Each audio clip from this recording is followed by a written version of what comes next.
ঈসা ইবনে মরিয়ম আলাইহিস সালাম মরিয়ম আলাইহিস সালাম ডাকতে কয়, বাবা ঈসা, আমার জন্য কিছু ফলের ব্যবস্থা করো। ফল আনতে গেছে, এমন সময় আজরাইল আলাইহিস সালাম হাজির হয়ে গেছে। আজরাইল সালাম দা, সালাম আলাইকুম মরিয়ম। মরিয়ম ওয়ালাইকুম আসসালাম। কে তুমি? তোমারে তো চিনলাম না। এর আজরাইল ডাকতে বলে, মরিয়ম রে,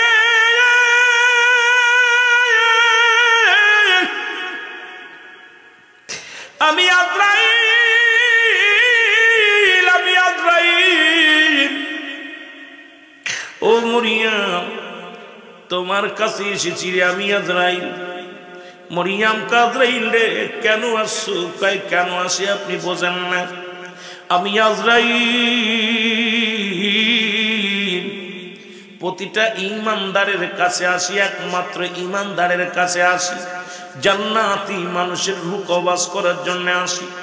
ওই কাফের বেঈমান মুনাফিকদের জাহান্নামীদের জান কবজ করার জন্য আমি আজরাইল সশরীরে জমিনের মধ্যে আসি না। উপর থেকে এমন একটা হুক্কার মারি রে,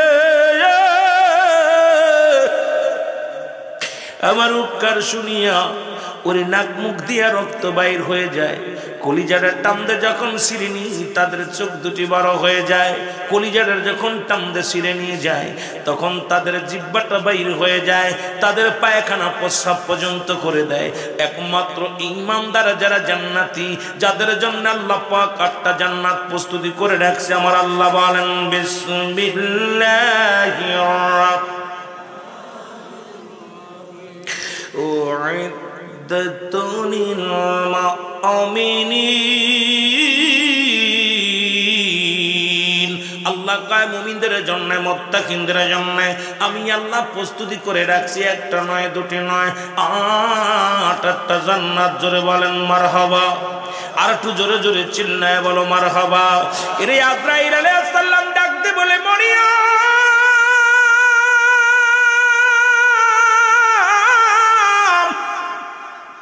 আমি আজরাইল এসেছি। মরিয়ম রে, মরিয়ম ডাকতে বলে, আজরাইল একটু ধৈর্য ধরো, আমার একমাত্র কলিজার টুকরা সন্তান।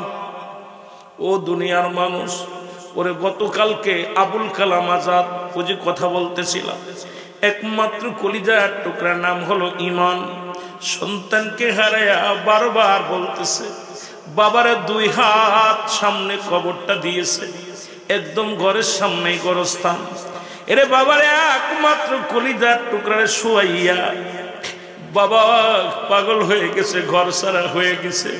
সন্তানেরা বাবারা বোঝে রে মুসলমান, সন্তানেরা মারা বোঝে।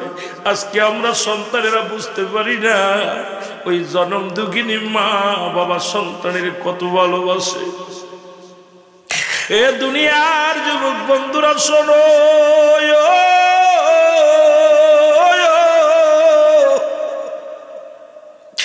মরিয়ম ডাকতে বলে, আজরাইল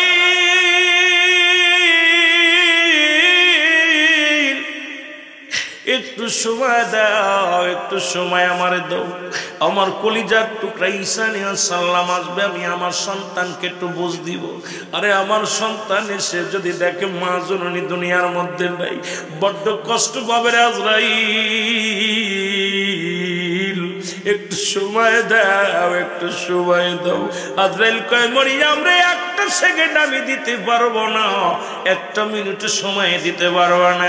মরিয়ম রে, তুমি প্রস্তুতি নাও, আমি আজরাইল এখনই প্রবেশ করব, তোমার রূহটা বাইর করে নিব। মরিয়ম আলাইহিস সালাম কয়, আজরাইল তাহলে দেরি করো না, নিয়ে যাও, আমার রূহটা নিয়ে যাও। আজরাইল আলাইহিস সালাম মরিয়ম আলাইহিস সালামের ভিতরে প্রবেশ করলেন। প্রবেশ করিয়া রূহটা টানতে বাইর করে নিয়ে গেলেন। এবার মা মরিয়ম জমিনের মধ্যে পড়ে রইলেন। ঈসা আলাইহিস সালাম বাড়ি ফল নিয়ে এসে দেখে মা জননী শুয়ে আছে।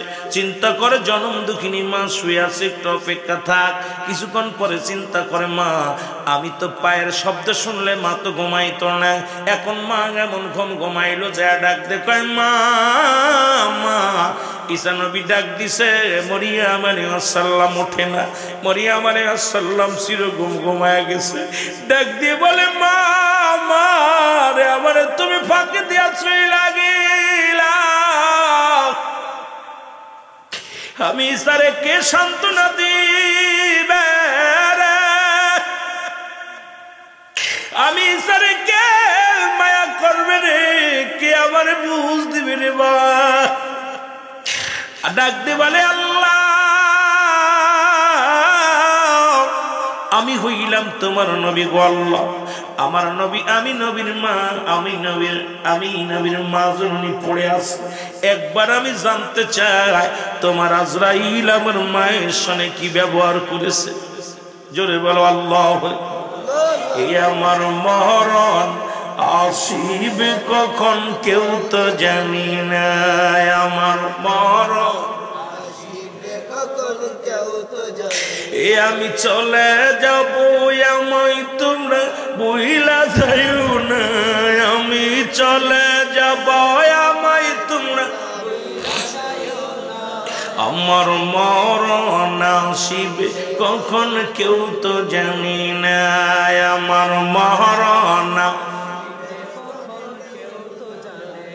টাকা পয়সা দালান কোটা জায়গা করেছি সব কিছু ফেলাইয়া যদি একাই চলেছি রে আমি সব কিছু ফেলাইয়া যদি আমি যাবার বেলায় ভেবে দেখি আমার কে আমি যাবার বেলায় ভেবে দেখি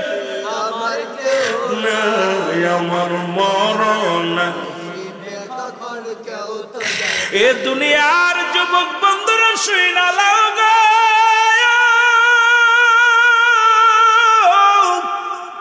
কার জন্য ঘুষ খাও কার জন্য সুদ খাও কার জন্য তুমি সম্পদের পাহাড় বানাইলা কার জন্য অফিসে বইয়া ঘুষ লেনদেন করলা কার জন্য পরের জমি ফাঁকি দিলা রে মুসলমান ওরে কার জন্য পরের মাথায় বাড়ি মারলা কারো জন্য তুমি সম্পদ করলা এই দুনিয়ার মধ্যে সব পড়ে থাকবে তুমি থাকবা না ওরে মুসলমান এই সম্পদ খাবে লোকে তোমার দেহ খাবে পোকে একবার আমি বারবার মাহফিলে একটা কথাই বলি রে মুসলমান আজকে তুমি বাড়ি গাড়ি করছো সম্পদের পার করছো এই সম্পদ পড়ে থাকবে সম্পদ খাবে লোকে ওই সম্পদ একদিন তোমার কাল হয়ে দাঁড়াবে ওই সম্পদগুলো বিক্রি করবে ছেলে মেয়ে গাঁজা মদ খাবে ছেলে মেয়েরা নষ্ট হয়ে যাবে এই সম্পদ খাবে লোকে তোমার দেহ খাবে পোকে যদি বলেন ঠিক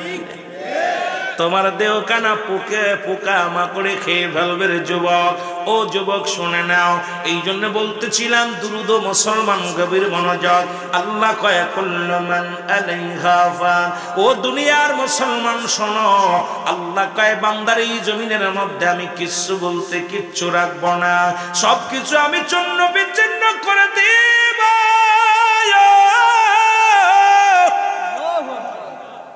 এই জমিনের মধ্যে যত মাটি আছে গো এই মাটিগুলো পুড়াইয়া আমি তামা বানায়া দিব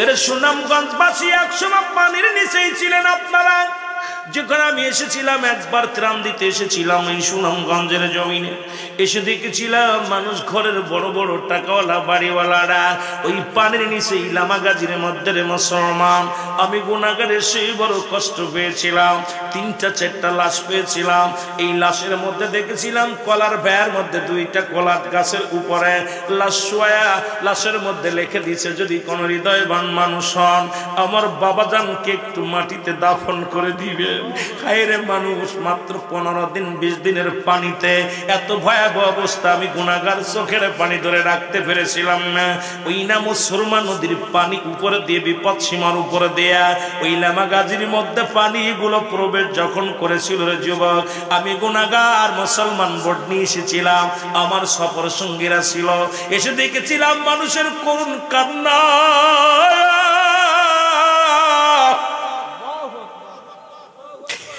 আরে যারে ত্রাণের বোতল দি পানির বোতল দি ডাকতে বলে ভাইজান টাকার অভাব নাই রে টাকার অভাব নাই লন্ডনে থাকে পারি নাই। আজ 3টা দিন অনাহারে যখন ওই টোস বিস্কুট চিরার টোপলাগুলো হাতের মধ্যে দিয়েছিলাম, মনে হলো আকাশের চাঁদ যেন তাদের হাতে পড়েছিল রে বাবারা। ওরে মুসলমান, এমন বিপদ দিয়ে আপনাদেরকে পরীক্ষা করেছে আমার আল্লাহ, এরপরেও যদি সচেতন না হয় রে ও যুবক শুনে নাও, আমি মনে করি কপাল খারাপ। জোরে জোরে চিল্লায় বলেন ঠিক কিনা? আর একটু জোরে জোরে চিল্লায় বলা যাবে না ঠিক কিনা?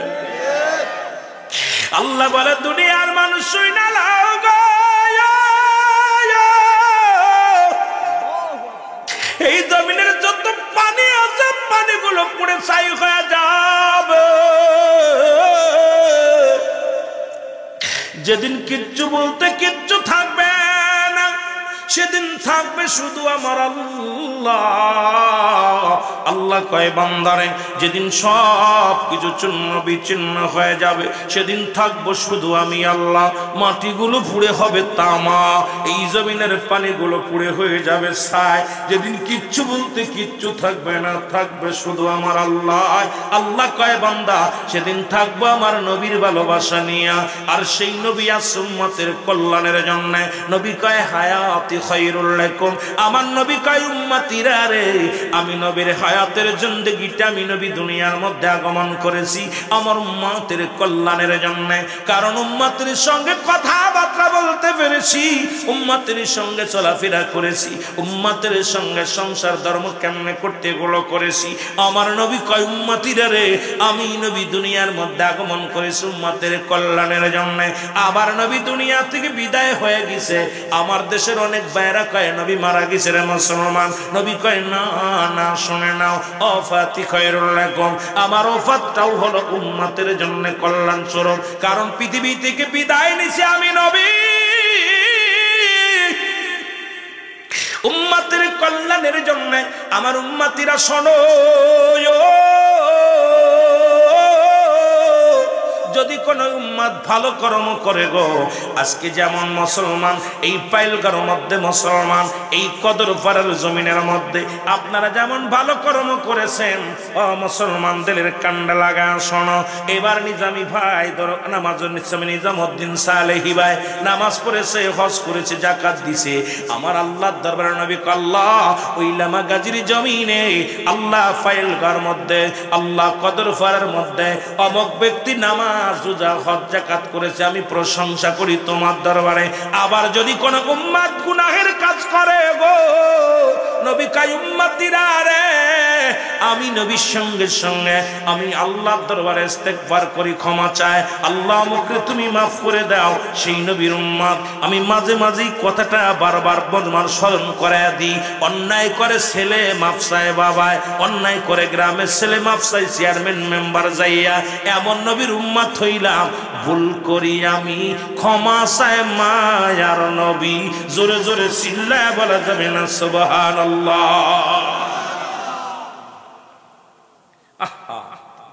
কত মজার বিষয়, রাসূলের ভালোবাসার মধ্যে ডুব দিলে। অন্যায় করতেছেন আপনি, ছেলে বাবায় যে গোপনে ভাইজান ছেলেটা তো অন্যায় করে ফেলেছে, ভাইজান মাফ চাই, মাফ করে দেন। বাবায় যখন না পারে, বাবা দৌড়ে যায় চেয়ারম্যান মেম্বারের কাছে, চেয়ারম্যান সাহেব, মেম্বার সাহেব বিপদ, ছেলে তোরটা অন্যায় করে ফেলেছে। চেয়ারম্যান গভীর রাত্রে যে মেম্বার যে মাফ চাই, ভাইজান আমার পাড়ার ছেলেটা অন্যায় করেছে, মাফ করে দাও তোমরা। এমন নবীর উম্মত আমরা, ভুল করেন আপনি ক্ষমা চায় আমার নবী, সেই নবীর পক্ষে থাকার দরকার আছে কি? আরো জোরে বলেন আছে কি না? আল্লাহ আমাদের কবুল করুক, জোরে বলেন আমিন। একটু মহব্বতের সঙ্গে জিকির করেন লা ইলাহা, আরো জোরে লা ইলাহা। মনে থাকে না বাইজান মোগর মনের বেদনা, হায় হায় বোঝাইলে কেউ বোঝে না, বলো হায় হায় বোঝাইলে কেউ বোঝে না, আইরে শোনাইলে কেউ শোনেন না, বলো শোনাইলে কেউ ওগো শোনেন শাহে মদিনা, লা ইলাহা জোরে লা ইলাহা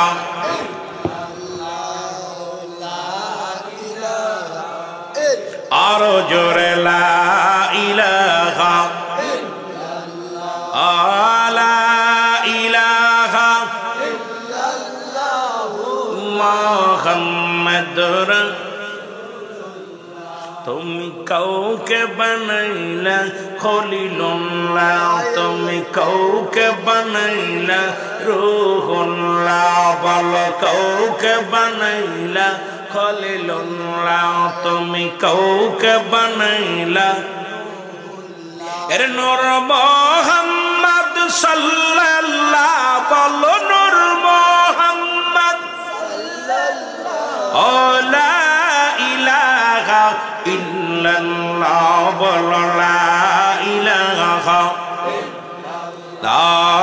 লা ইলাহা ইল্লাল্লাহ মুহাম্মাদুর সাল্লাল্লাহু আলাইহি ওয়াসাল্লাম এ দুনিয়ার মুসলমান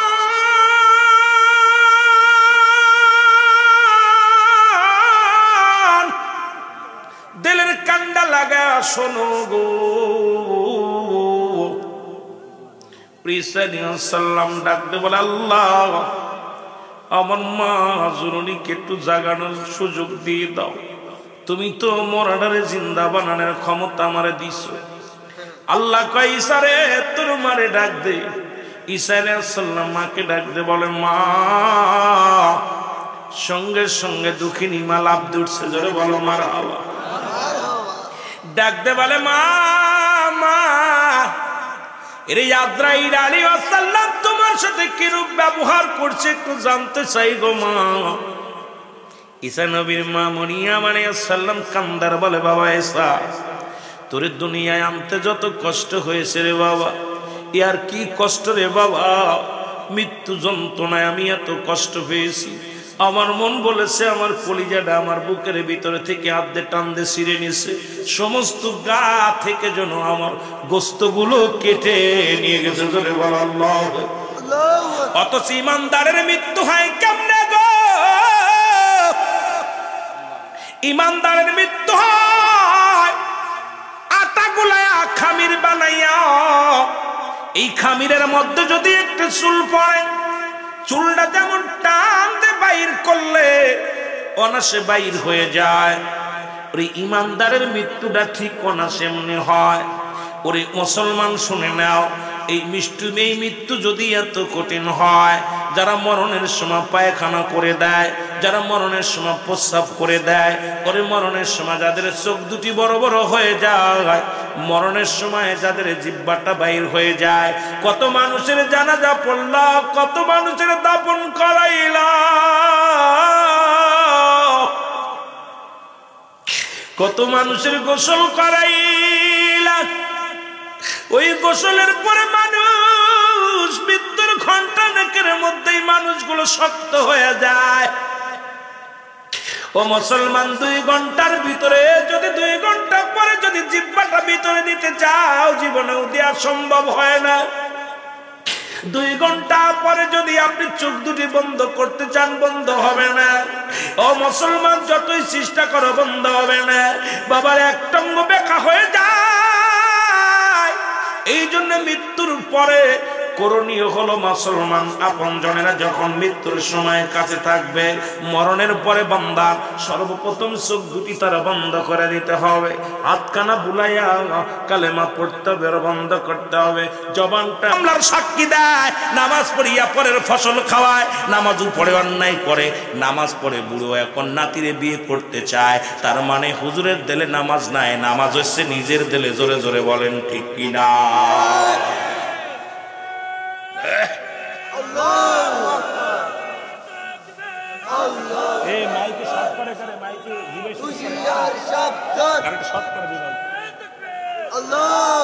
কষ্ট পাচ্ছেন নামাজ আপনার হচ্ছে আপনি বুঝতে পারেন আপনার দ্বারা গীবাত করা সম্ভব নয় আপনার দ্বারা দুর্নীতি করা সম্ভব নয় জীবন চলে যাবে কোনো অপরাধ করতে পারবেন না কিন্তু নামাজ কপাল ছুলে ফেলছে কপাল এত বড় দাগ বানায় ফেলেছে কিন্তু এখনো দুর্নীতির মধ্যে জড়িত আছে তার মানে লোক দেখানো নামাজ জোরে বলেন ঠিক কিনা?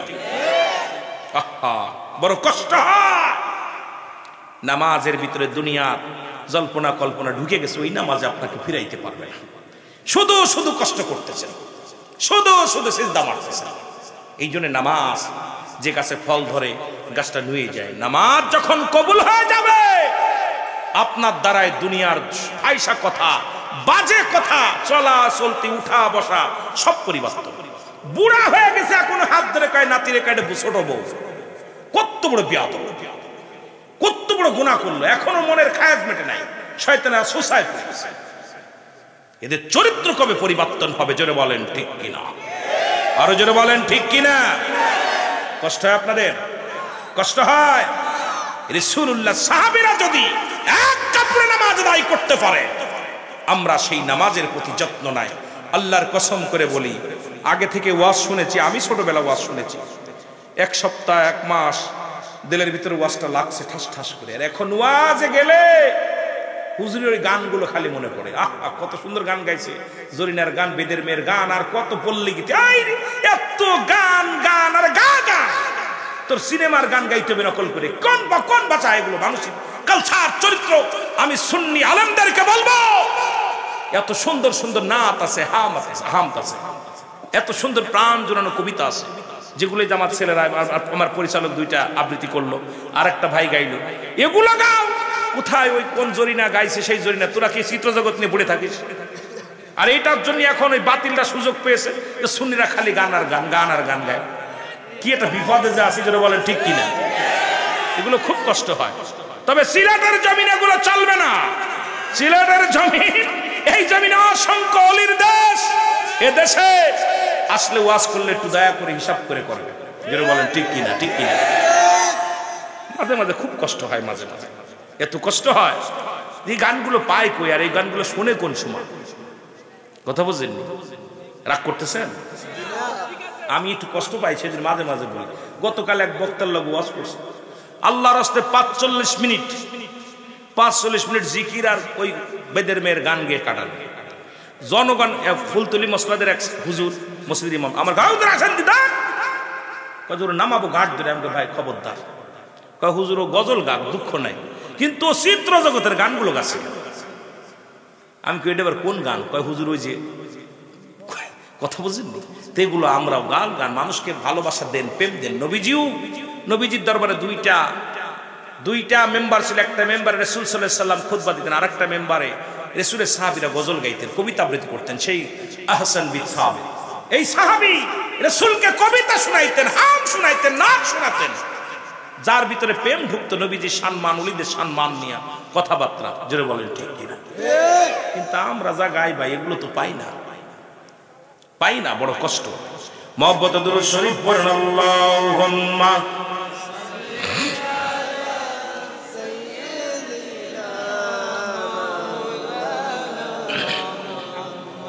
ওয়া লা ইয়ালি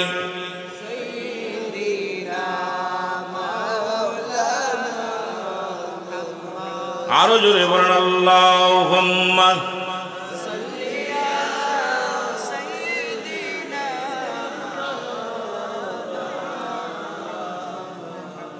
এ দুনিয়ার মুসলমান,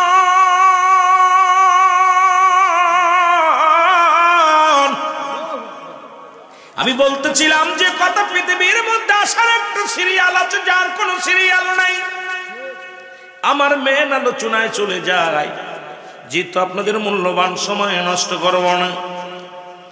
মানুষের মৃত্যু হয় দুইটা, ঠিক। মরণের কথা বলতে গেলে আল্লামা মুফতি আমজাদ আলী সাহেব একটা কিতাব লিখলেন, কিতাবের নাম বারে শরিয়াত। এই কিতাবের মধ্যে লিখতে যা বললেন, দুনিয়ার মানুষ শোনো, মানুষ যখন সাধারণ মৃত্যুবরণ করে, 70টা তাজা উটের গায়ের চামড়া জবাই না করি না, উল্টো দিকে টান দিয়া লবণার মরিচ লাগা দিলে যতটুকু যন্ত্রণা হয়, এর চাইতে 70 গুণ যন্ত্রণা একটা সাধারণ মৃত্যু। ও যুবক বাবারা শুনে নাও, এর এই মরণের পেয়ালা পান করতে হবে গো।